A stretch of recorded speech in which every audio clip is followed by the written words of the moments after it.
تفہیم القرآن سید ابوالعلا مودودی سورہ روم آیات 40 تا 60 اعوذ باللہ من الشیطان الرجیم بسم اللہ الرحمن الرحیم۔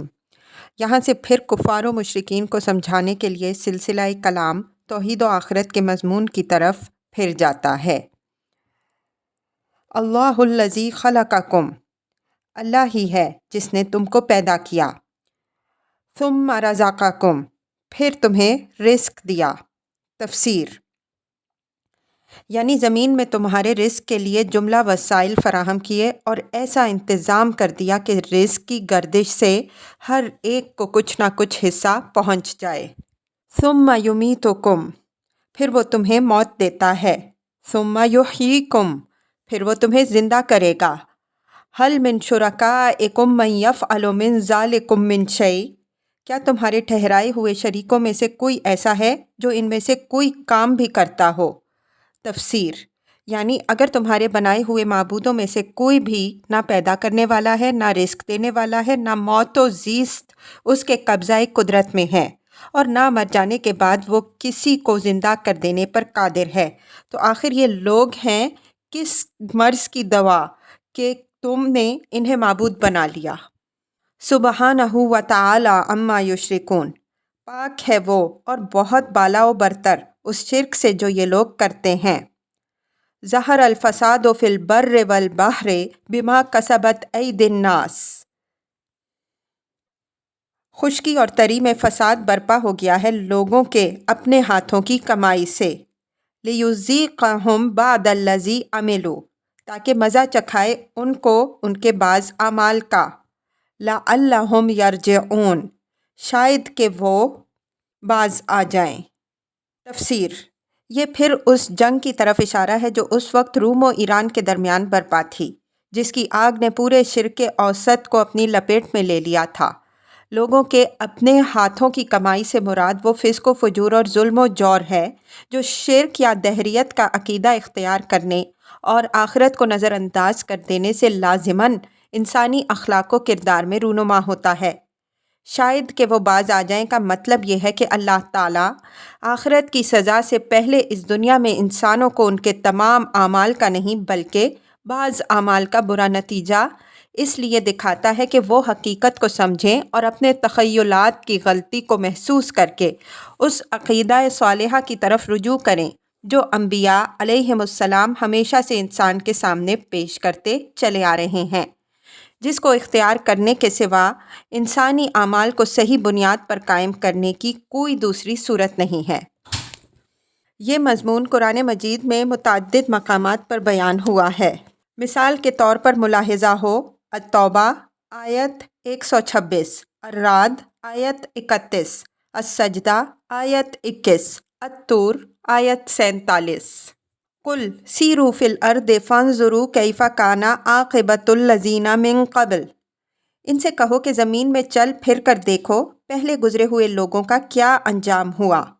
کان اکثرہم مشرکین، ان میں سے اکثر مشرک ہی تھے۔ تفسیر یعنی روم و ایران کی تباہ کن جنگ آج کوئی نیا حادثہ نہیں ہے۔ پچھلی تاریخ بڑی بڑی قوموں کی تباہی و بربادی کے ریکارڈ سے بھری ہوئی ہے، اور ان سب قوموں کو جن خرابیوں نے برباد کیا ان سب کی جڑ یہی شرک تھا جس سے باز آنے کے لیے آج تم سے کہا جا رہا ہے۔ فَأَقِمْ وَجْهَكَ لِلدِّينِ الْقَيِّمِ مِنْ قَبْلِ أَنْ يَأْتِيَ يَوْمٌ لَا مَرَدَّ لَهُ مِنَ اللَّهِ، بس اے نبی صلی اللہ علیہ وسلم اپنا رخ مضبوطی کے ساتھ جما دو اس دین راست کی سمت میں قبل اس کے کہ وہ دن آئے جس کے ٹل جانے کی کوئی صورت نہیں۔ تفسیر یعنی جس کو نہ اللہ تعالیٰ خود ٹالے گا اور نہ اس نے کسی کے لیے ایسی کسی تدبیر کی کوئی گنجائش چھوڑی ہے کہ وہ اسے ٹال سکے۔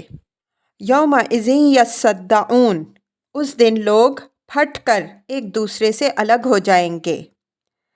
من کفر فعلیہ کفرہ، جس نے کفر کیا ہے اس کے کفر کا وبال اسی پر ہے۔ تفسیر یہ ایک جامع فکرہ ہے جو تمام ان مضرتوں کو اپنے اندر سمیٹ لیتا ہے جو کافر کو اپنے کفر کی بدولت پہنچ سکتی ہے، مضرتوں کی کوئی مفصل فہرست بھی اتنی جامع نہیں ہو سکتی۔ وَمَنْ عَمِلَ صَالِحًا فَلِأَنفُسِهِمْ يَمْهَدُونَ، اور جن لوگوں نے نیک عمل کیا وہ اپنے ہی لیے فلاح کا راستہ صاف کر رہے ہیں۔ لِيَجْزِيَ الَّذِينَ آمَنُوا وَعَمِلُوا الصَّالِحَاتِ مِنْ فَضْلِهِ، تاکہ اللہ ایمان لانے والوں اور عمل صالح کرنے والوں کو اپنے فضل سے جزا دے۔ إِنَّهُ لَا يُحِبُّ الْكَافِرِينَ، یقیناً وہ کافروں کو پسند نہیں کرتا۔ وَمِنْ آيَاتِهِ أَن يُرْسِلُ الرِّيَاحَ مُبَشِّرَاتٍ، اس کی نشانیوں میں سے یہ ہے کہ وہ ہوائیں بھیجتا ہے بشارت دینے کے لیے۔ تفسیر یعنی باران رحمت کی خوشخبری دینے کے لیے۔ لِيُذِيقَكُم مِّن رَّحْمَتِهِ، اور تمہیں اپنی رحمت سے بہرہ مند کرنے کے لیے۔ وَلِتَجْرِيَ الْفُلْكَ بِأَمْرِهِ وَلِتَبْتَغُوا مِن فَضْلِهِ، اور اس غرض کے لیے کہ کشتیاں اس کے حکم سے چلیں اور تم اس کا فضل تلاش کرو۔ تفسیر یہ ایک اور قسم کی ہواؤں کا ذکر ہے جو جہاز رانی میں مددگار ہوتی ہیں۔ قدیم زمانے کی بادبانی کشتیوں اور جہازوں کا سفر زیادہ تر باد موافق پر منحصر تھا اور باد مخالف ان کے لیے تباہی کا پیش خیمہ ہوتی تھی۔ اس لیے بارش لانے والی ہواؤں کے بعد ان ہواؤں کا ذکر ایک نعمت خاص کی حیثیت سے ہے۔ فضل تلاش کرو یعنی تجارت کے لیے سفر کرو۔ وَلَعَلَّكُمْ تَشْكُرُونَ، شاید کہ تم اس کے شکر گزار بنو۔ وَلَقَدْ أَرْسَلْنَا مِن قَبْلِكَ رُسُلًا إِلَىٰ قَوْمِهِمْ، اور ہم نے تم سے پہلے رسولوں کو ان کی قوم کی طرف بھیجا۔ فَجَاءُوهُم بِالْبَيِّنَاتِ، اور وہ ان کے پاس روشن نشانیاں لے کر آئے۔ تفسیر یعنی ایک قسم کی نشانیاں تو وہ ہیں جو کائنات فطرت میں ہر طرف پھیلی ہوئی ہیں، جن سے انسان کو اپنی زندگی میں ہر آن سابقہ رہتا ہے، جن میں سے ایک ہواؤں کی گردش کا یہ نظام ہے جس کا اوپر کی آیت میں ذکر کیا گیا ہے، اور دوسری قسم کی نشانیاں وہ ہیں جو انبیاء علیہم السلام معجزات کی صورت میں، کلام الہی کی صورت میں، اپنی غیر معمولی پاکیزہ سیرت کی شکل میں اور انسانی معاشرے پر اپنی حیات بخش تاثیرات کی شکل میں لے کر آئے۔ یہ دونوں قسم کی نشانیاں ایک ہی حقیقت کی نشاندہی کرتی ہیں، اور وہ یہ ہے کہ جس توحید کی تعلیم انبیاء علیہم السلام دے رہے ہیں وہی برحق ہے۔ ان میں سے ہر نشانی دوسری کی مؤید ہے۔ کائنات کی نشانیاں انبیاء علیہم السلام کے بیان کی صداقت پر شہادت دیتی ہیں، اور انبیاء علیہ السلام کی لائی ہوئی نشانیاں اس حقیقت کو کھولتی ہیں جس کی طرف کائنات کی نشانیاں اشارے کر رہی ہیں۔ فَانْتَقَمْنَا مِنَ الَّذِينَ أَجْرَمُوا، پھر جنہوں نے جرم کیا ان سے ہم نے انتقام لیا۔ تفسیر یعنی جو لوگ ان دونوں نشانیوں کی طرف سے اندھے بن کر توحید سے انکار پر جمے رہے اور خدا سے بغاوت ہی کیے چلے گئے۔ وَكَانَ حَقًّا عَلَيْنَا نَصْرُ الْمُؤْمِنِينَ، اور ہم پر یہ حق تھا کہ ہم مومنوں کی مدد کرتے۔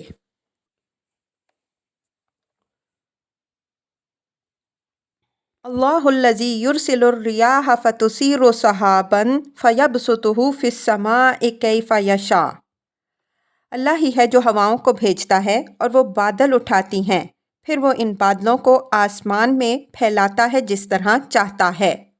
وَيَجْعَلُهُ كِسَفًا، اور انہیں ٹکڑیوں میں تقسیم کر دیتا ہے۔ فَتَرَى الْوَدْقَ يَخْرُجُ مِنْ خِلَالِهِ، پھر تو دیکھتا ہے کہ بارش کے قطرے بادلوں میں سے ٹپکتے چلے آتے ہیں۔ اِذَا أَصَابَ بِهِ مَن يَشَاءُ مِنْ عِبَادِهِ إِذَا هُمْ يَسْتَبْشِرُونَ، یہ بارش جب وہ اپنے بندوں میں سے جن پر چاہتا ہے برساتا ہے تو یکا یک وہ خوش و خرم ہو جاتے ہیں۔ وَإِن كَانُوا مِن قَبْلُ أَن يُنَزَّلَ عَلَيْهِم مِّن قَبْلِهِ لَمُبْسِلِينَ، حالانکہ اس کے نزول سے پہلے وہ مایوس ہو رہے تھے۔ فَانظُرْ إِلَىٰ آثَارِ رَحْمَتِ اللَّهِ، بس دیکھو اللہ کی رحمت کے اثرات کو۔ كَيْفَ يُحْيِي الْأَرْضَ بَعْدَ مَوْتِهَا، کہ مردہ پڑی ہوئی زمین کو وہ کس طرح جلا اٹھاتا ہے۔ تفسیر یہاں جس انداز سے نبوت اور بارش کا ذکر یکے بعد دیگرے کیا گیا ہے، اس میں ایک لطیف اشارہ اس حقیقت کی طرف بھی ہے کہ نبی کی آمد بھی انسان کی اخلاقی زندگی کے لیے ویسی ہی رحمت ہے جیسی بارش کی آمد اس کی مادی زندگی کے لیے رحمت بن جاتی ہے۔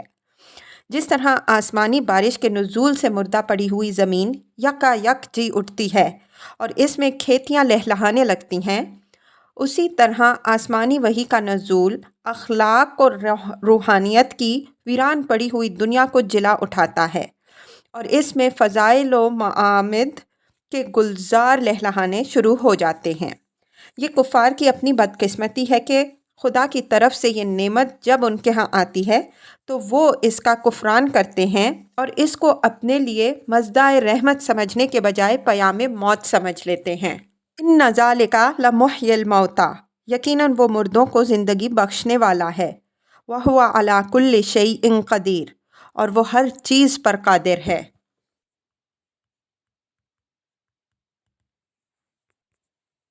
لئن ارسلنا ریحا فرأوہ مصفرا، اور اگر ہم ایک ایسی ہوا بھیج دیں جس کے اثر سے وہ اپنی کھیتی کو زرد پائیں۔ تفسیر یعنی باران رحمت کے بعد جب کھیتیاں سرسبز ہو چکی ہوں اس وقت اگر کوئی ایسی سخت سرد یا سخت گرم ہوا چل پڑے جو ہری بھری فصلوں کو جلا کر رکھ دے، لَظَلُّوا مِن بَعْدِهِ يَكْفُرُونَ، تو وہ کفر کرتے رہ جائیں گے۔ تفسیر یعنی پھر وہ خدا کو کوسنے لگتے ہیں اور اس پر الزام رکھنے لگتے ہیں کہ اس نے یہ کیسی مصیبتیں ہم پر ڈال رکھی ہیں، حالانکہ جب خدا نے ان پر رحمت کی بارش کی تھی اس وقت انہوں نے شکر کے بجائے اس کی ناقدری کی۔ یہاں پھر ایک لطیف اشارہ اس مضمون کی طرف ہے کہ جب خدا کے رسول اس کی طرف سے پیام رحمت لاتے ہیں تو لوگ ان کی بات نہیں مانتے اور اس نعمت کو ٹھکرا دیتے ہیں۔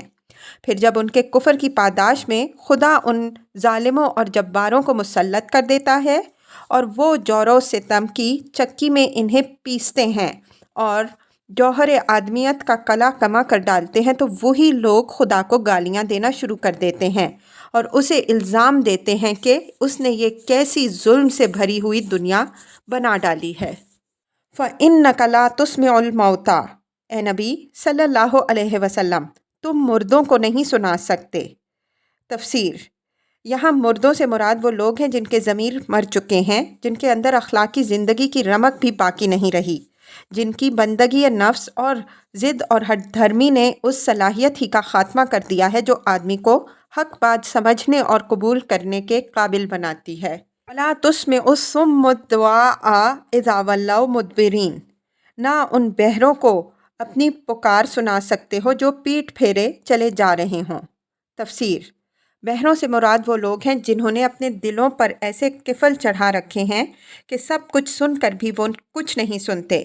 پھر جب ایسے لوگ یہ کوشش بھی کریں کہ دعوت حق کی آواز سرے سے ان کے کان میں پڑنے ہی نہ پائے اور دائی کی شکل دیکھتے ہی دور بھاگنا شروع کر دیں تو ظاہر ہے کہ کوئی انہیں کیا سنائے اور کیسے سنائے۔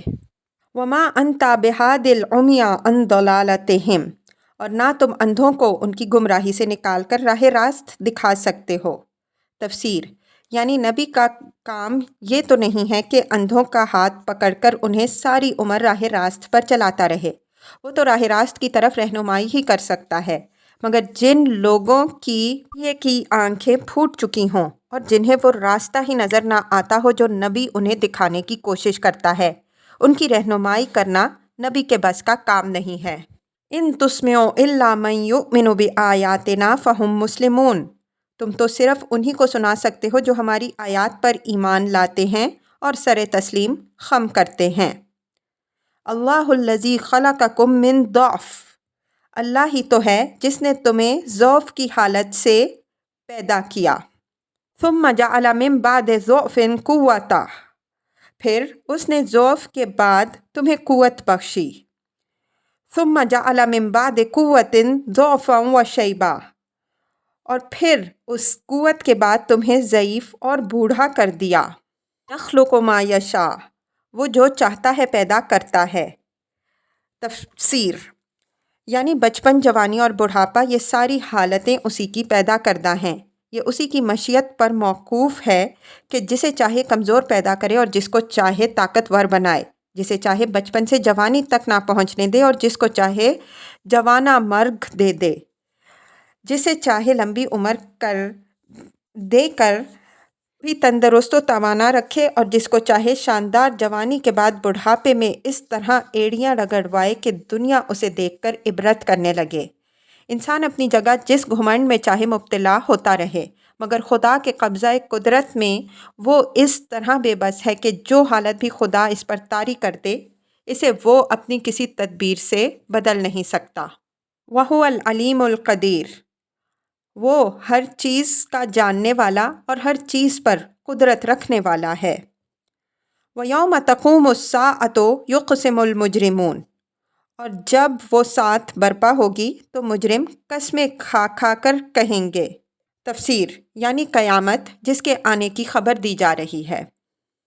مَا لَبِثُوا غَيْرَ السَّاعَةِ، کہ ہم ایک گھڑی بھر سے زیادہ نہیں ٹھہرے ہیں۔ تفسیر یعنی مرنے کے وقت سے قیامت کی اس گھڑی تک ان دونوں ساعتوں کے درمیان چاہے 10-20 ہزار برس ہی گزر چکے ہوں، مگر وہ یہ محسوس کریں گے کہ چند گھنٹے پہلے ہم سوئے تھے اور اب اچانک ایک حادثے نے ہمیں جگا اٹھایا ہے۔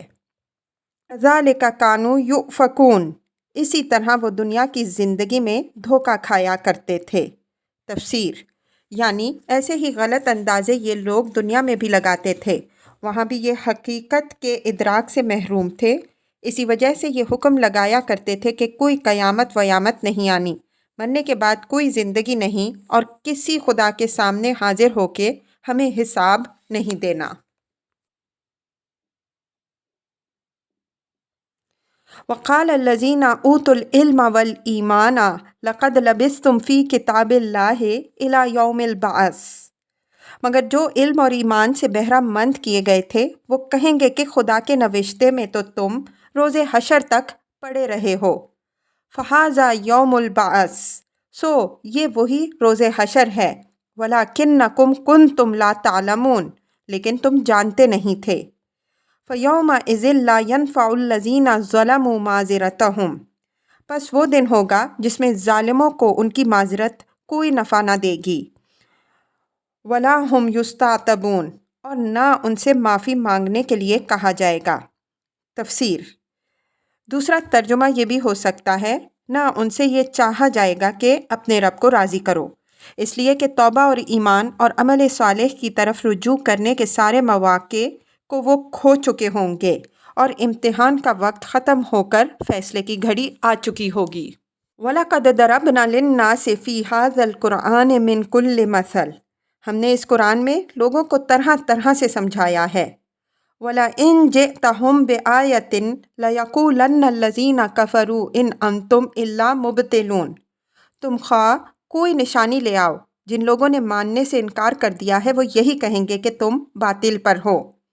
كَذَلِكَ يَطْبَعُ اللَّهُ عَلَى قُلُوبِ الَّذِينَ لَا يَعْلَمُونَ، اس طرح ٹھپا لگا دیتا ہے اللہ ان لوگوں کے دلوں پر جو بے علم ہیں۔ فَاصْبِرْ، پس اے نبی صلی اللہ علیہ وسلم صبر کرو۔ إِنَّ وَعْدَ اللَّهِ حَقٌّ، یقیناً اللہ کا وعدہ سچا ہے۔ تفسیر اشارہ ہے اس وعدے کی طرف جو اوپر آیت 47 میں گزر چکا ہے۔ وہاں اللہ تعالیٰ نے اپنی یہ سنت بیان کی ہے کہ جن لوگوں نے بھی اللہ کے رسولوں کی لائی ہوئی بینات کا مقابلہ تکذیب و تضحیق اور ہٹ دھرمی کے ساتھ کیا ہے، اللہ نے ایسے مجرموں سے ضرور انتقام لیا ہے۔ فَانْتَقَمْنَا مِنَ الَّذِينَ أَجْرَمُوا، اور اللہ پر یہ حق ہے کہ مومنوں کی نصرت فرمائے۔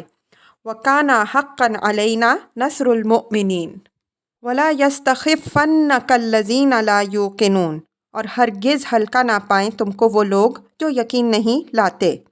تفسیر یعنی دشمن تم کو ایسا کمزور نہ پائیں کہ ان کے شور و غوغا سے تم دب جاؤ، یا ان کی بہتان و افطرا کی مہم سے تم مرعوب ہو جاؤ، یا ان کی بھپتیوں اور تانوں اور تضحیک و استہزاء سے تم پست ہمت ہو جاؤ، یا ان کی دھمکیوں اور طاقت کے مظاہروں اور ظلم و ستم سے تم ڈر جاؤ، یا ان کے دیے ہوئے لالچوں سے تم پھسل جاؤ، یا قومی مفاد کے نام پر جو اپیلیں وہ تم سے کر رہے ہیں ان کی بنا پر تم ان کے ساتھ مصالحت کر لینے پر اتر آؤ، اس کے بجائے وہ تم کو اپنے مقصد کے شعور میں اتنا ہوش مند اور اپنے یقین و ایمان میں اتنا پختہ اور اپنے عزم میں اتنا راسخ اور اپنے کیریکٹر میں اتنا مضبوط پائیں کہ نہ کسی خوف سے تمہیں ڈرایا جا سکے، نہ کسی قیمت پر تمہیں خریدا جا سکے، نہ کسی فریب سے تم کو پھسلایا جا سکے، نہ کوئی خطرہ یا نقصان یا تکلیف